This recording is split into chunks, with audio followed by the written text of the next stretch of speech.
Assalamualaikum warahmatullahi wabarakatuh. Nama saya Muhammad Riza Ramadhani.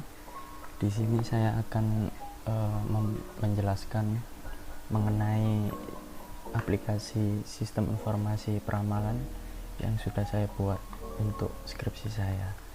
Nah, untuk menjelaskan tentang aplikasi ini, pertama-tama saya ingin menjelaskan perhitungan secara manual pada Excel dengan cara membuat studi kasus. Nah, di sini sudah saya siapkan studi kasusnya. Di sini pemimpin PT Mesindo Alloy Wheel ingin mengetahui jumlah produksi produk MS535 pada bulan Januari 2020. Ia meminta manajer untuk mengestimasi nilai tersebut berdasarkan data produksi pada bulan Januari hingga Desember 2019 dengan melakukan peramalan menggunakan single exponential smoothing. Diketahui data produksi bulan Januari hingga Desember 2019 sebagai berikut. Nah, di sini sudah ada jumlah produksi pada bulan Januari hingga Desember 2019. Di sini juga ada rumus yang akan kita gunakan untuk menghitung. Nah, sekarang kita lanjut ke perhitungan. Untuk perhitungan pertama, dikarenakan tidak ada produksi pada bulan sebelumnya dan tidak ada peramalan pada bulan sebelumnya, maka kita akan masukkan seperti ini. Jadi ini bisa dibilang tahap inisialisasi. Nah, selanjutnya karena di sini tidak ada peramalan sebelumnya, cuman ada produksi, maka yang kita isi adalah jumlah produksi pada bulan sebelumnya, yaitu bulan Januari. Jadi pada bulan Februari ini perhitungan peramalannya sejumlah 2152. Nah, selanjutnya peramalan ketiga bisa kita masukkan rumus single exponential smoothing dikarenakan sudah memiliki syarat, yaitu produksi pada bulan sebelumnya dan peramalan pada bulan sebelumnya. Nah, langsung saja kita masukkan di sini sesuai dengan rumus di sini, sama dengan alfa. Alfa yaitu nilainya antara 0 sampai 1. Bisa ditentukan sendiri. Jadi di sini pada aplikasi ini saya masukkan alfanya yaitu 0,2. Kita masukkan 0,2 dikali XT di sini yaitu nilai aktual time series, dimana pada studi kasus ini yaitu nilai produksi pada bulan sebelumnya yaitu bulan Februari, maka kita masukkan XT lalu plus buka kurung 1 in alfanya 0,2 tutup kurung lalu dikali FT ini adalah nilai peramalan pada bulan sebelumnya, yaitu di sini bulan Februari. Lalu kita klik, kita enter. Nah, ini adalah hasil peramalan pada bulan Maret. Nah, setelah itu langsung saja kita drag untuk mempercepat sampai di sini. Kenapa sampai lanjut? Karena yang dicari adalah pada bulan Januari 2020, maka akan saya tarik sampai sini. Nah, di sini sudah keluar hasilnya. Untuk menyederhanakan karena ada koma, saya ganti seperti ini.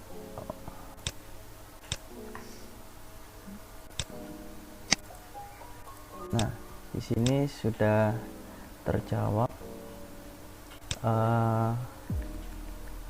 hasil peramalan pada bulan Januari 2020 sesuai studi kasus tersebut. Nah, selanjutnya akan saya jelaskan bagaimana melakukan perhitungan dengan aplikasi yang sudah saya buat.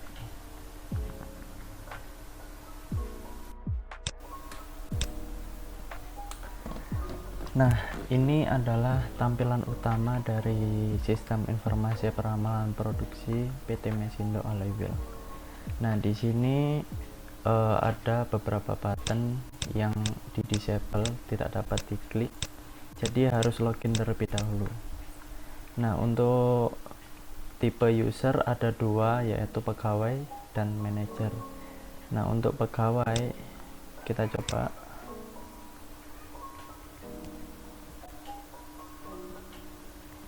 Nah, di sini diminta untuk memasukkan NIP dan password.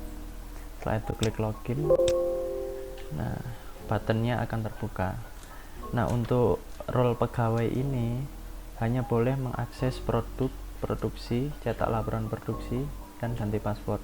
Sedangkan untuk peramalan, laporan peramalan, dan administrasi user hanya boleh dilakukan oleh manajer. Nah, selanjutnya saya coba login menggunakan manajer ya.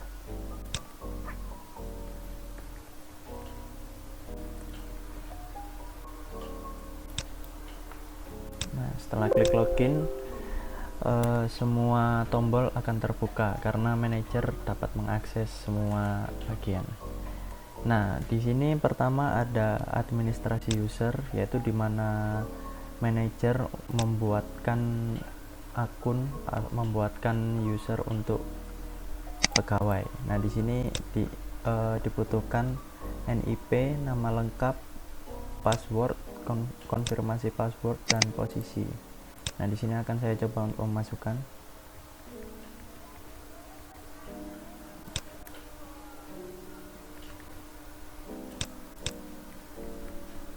Nah, untuk password dan konfirmasi password ini harus sama.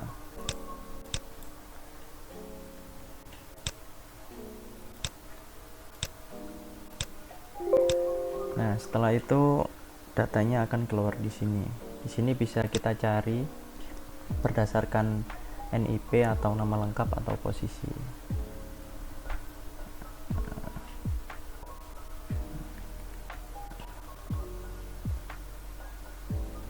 Nah, selanjutnya untuk menghapus user dengan cara seperti ini, diklik barisnya lalu langsung klik hapus, lalu tekan yes.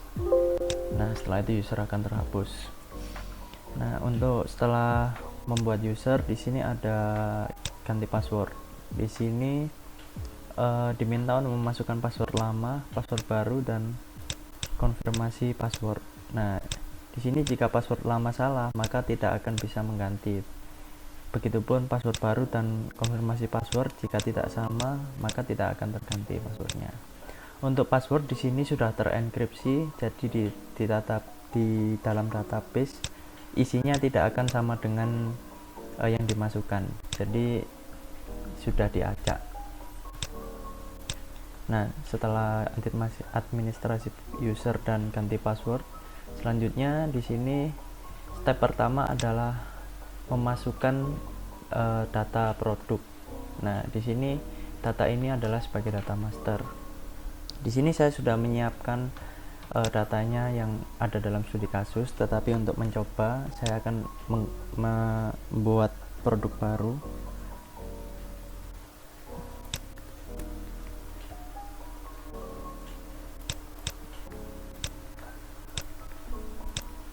Nah, di sini diminta untuk memasukkan ID, model, diameter, lebar, lubang, dan PCD. Nah, yang ini adalah bagian-bagian dari produknya ya. Setelah itu kita klik tombol tambah.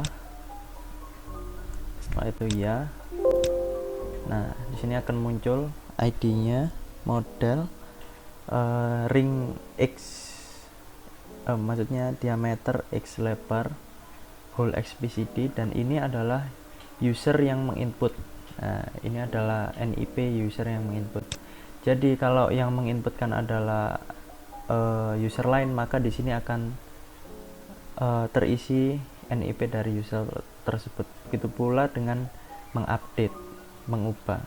Nah, untuk mengubahnya tinggal klik barisnya lalu klik ubah. Nah, di sini yang boleh diubah adalah model, diameter, lebar, lubang dan BCD. Untuk ID-nya tidak dapat diubah. Nah, untuk menghapusnya sama, tinggal klik di sini lalu klik tombol hapus. Ya, setelah itu datanya akan hilang. Untuk mencarinya juga dapat berdasarkan ID, model, ring, hole, dan user inputnya, bisa mencari untuk semua. Saya contohkan.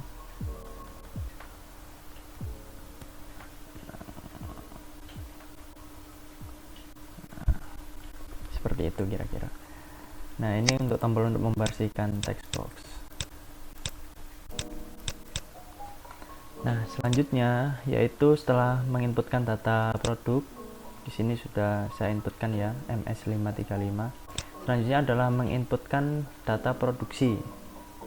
Nah, jadi syaratnya single exponential smoothing yaitu adanya data produksi dan data peramalan. Nah, di sini data produksinya sebagai berikut.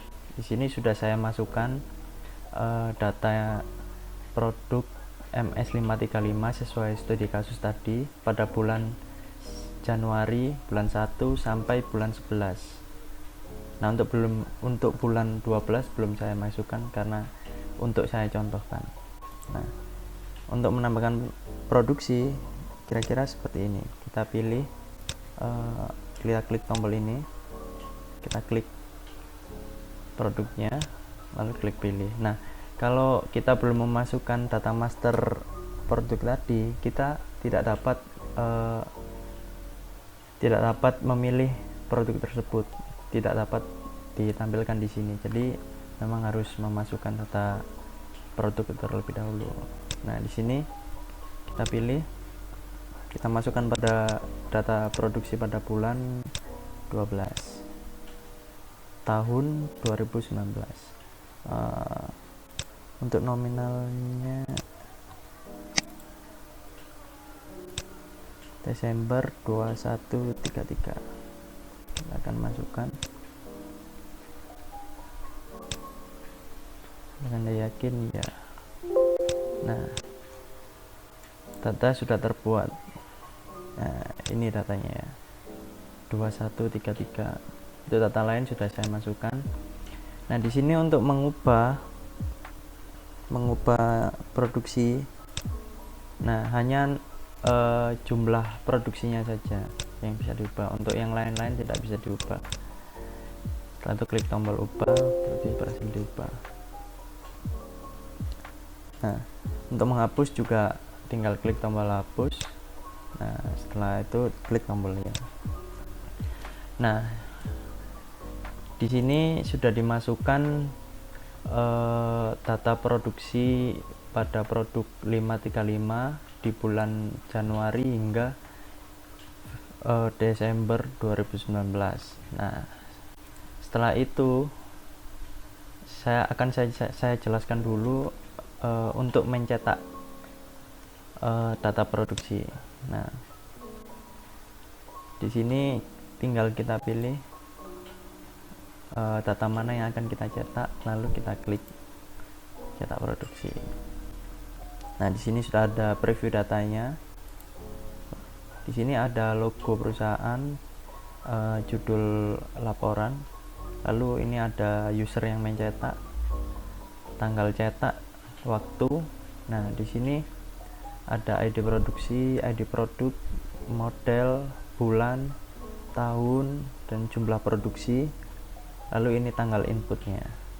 Nah, setelah itu bisa langsung di print maupun dicetak menjadi PDF. Nah, ini saya contohkan seperti ini. Oh, maaf, saya ulang.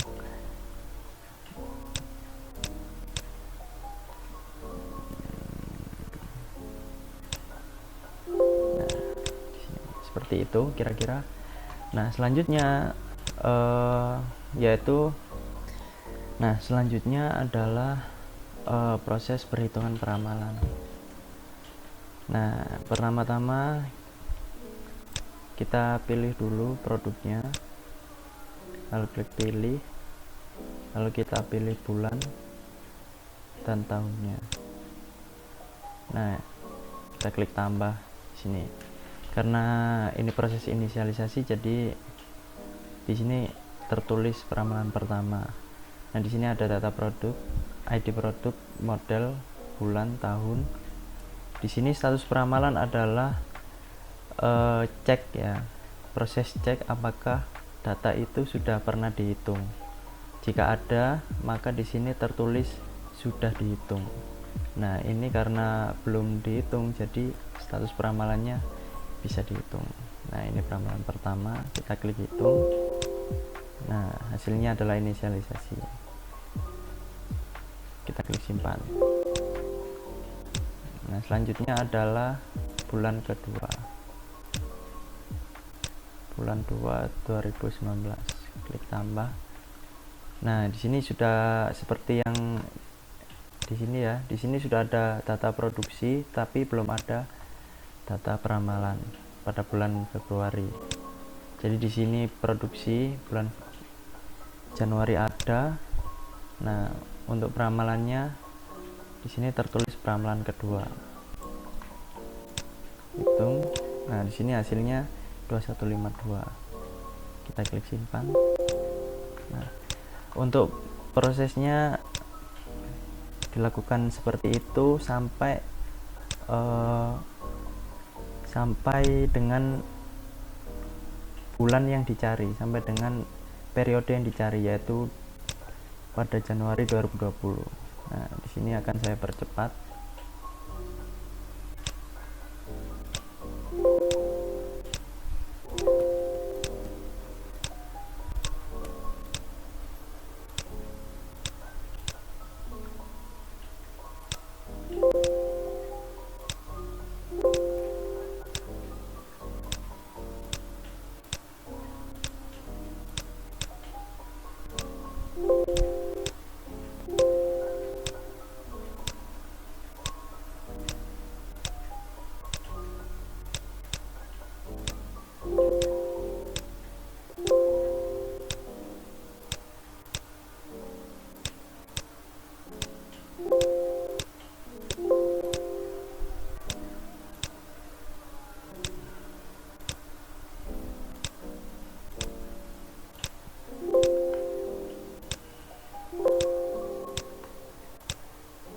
Mohon maaf, ini saya percepat ya.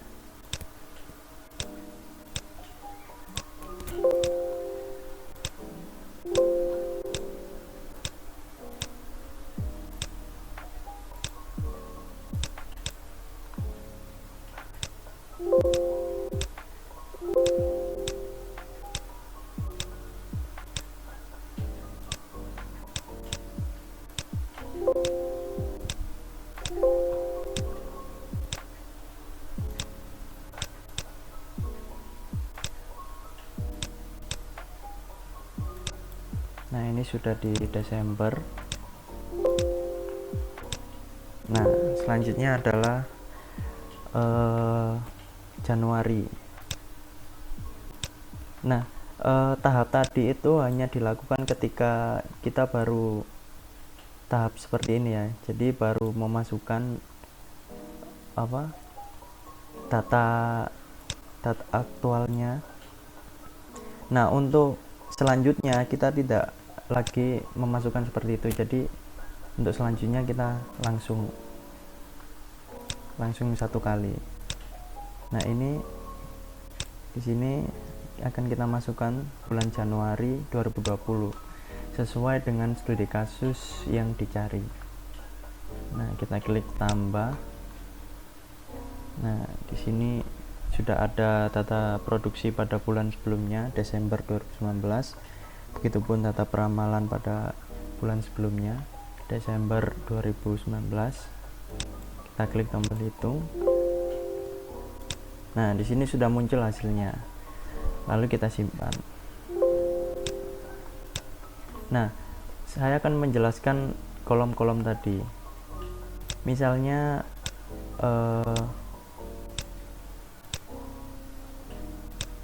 nah, ketika data sudah ada, maka kolom ini akan terisi sudah dihitung. Lalu kolom ini untuk apa? Kolom ini itu untuk mengecek apakah ada data produksi pada bulan sebelumnya dan data peramalan pada bulan sebelumnya. Nah, ini saya coba untuk memasukkan peramalan pada bulan 2022. Nah, seharusnya data produksi pada bulan sebelumnya dan peramalannya tidak ada. Nah, di sini muncul tidak ada. Nah, ketika kita paksa klik tombol hitung, maka dia akan error. Nah, seperti itu. Nah, hapus. Nah, untuk hasilnya akan terlihat pada bagian ini, daftar peramalan. Nah, di sini terlihat semua data. Di sini sudah tercampur sama data peramalan di produk lain, tapi bisa dilihat berdasarkan model. Nah, di sini sudah tampilkan data peramalan pada produk MS535. Di sini ada ID peramalannya. Di sini ada ID produk, model, bulan, tahun.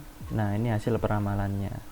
Ini tanggal inputnya dan ini user yang menginput. Di sini juga bisa dicari. Nah, sekarang akan kita bandingkan hasilnya di aplikasi ini dengan yang di Excel. Ini saja ya. Nah, di sini sudah terlihat hasilnya dari perhitungan manual di Excel seperti ini, dengan hasil akhir yang dicari pada studi kasus ini yaitu hasil peramalan pada Januari 2020 sebanyak 2224 piece. Nah, di aplikasi hasilnya juga sama. Pada bulan Januari 2020 hasilnya 2224 piece. Jadi bisa saya simpulkan bahwa aplikasi ini sudah akurat dalam proses perhitungan menggunakan metode single exponential smoothing.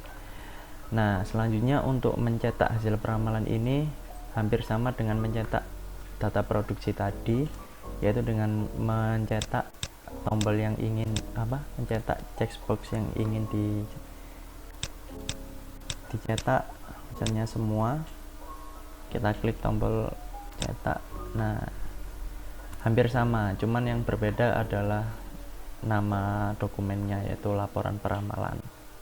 Nah, sini kolomnya ada ID peramalan, ID produk, model, bulan, tahun, jumlah, dan tanggal inputnya. Sini ada tanggal cetak dan waktu cetak. Bisa dicetak langsung maupun di ekspor PDF.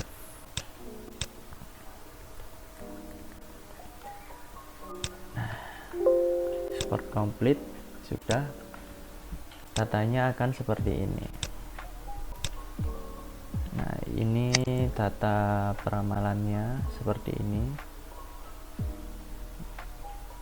Nah, untuk data produksinya juga seperti ini. Nah,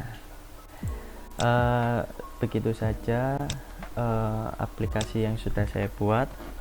Saya akhiri, mohon maaf bila ada salah kata dan salah dari video yang saya buat. Saya ucapkan terima kasih. Wassalamualaikum warahmatullahi wabarakatuh.